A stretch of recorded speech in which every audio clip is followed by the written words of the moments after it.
چه باشد گر تو را ویرانه من خانه ای باشد؟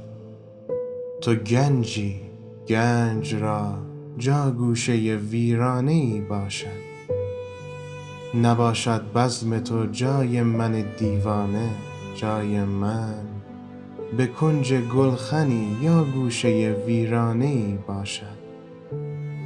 ز پا اندازدم اندوه دوران، گرنه یک ساعت به دستم شیشه یا بر کفم پیمانه ای باشد.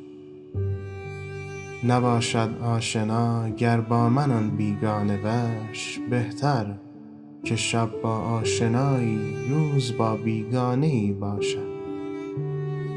کجا ماند نهان راز من رسوا اگر از من به هر سو قصه ای و هر طرف افسانه ای باشد. مکن منعم به کوی آن پری گر باشم آشفته، که در هر جا پری رویی بود دیوانه ای باشد.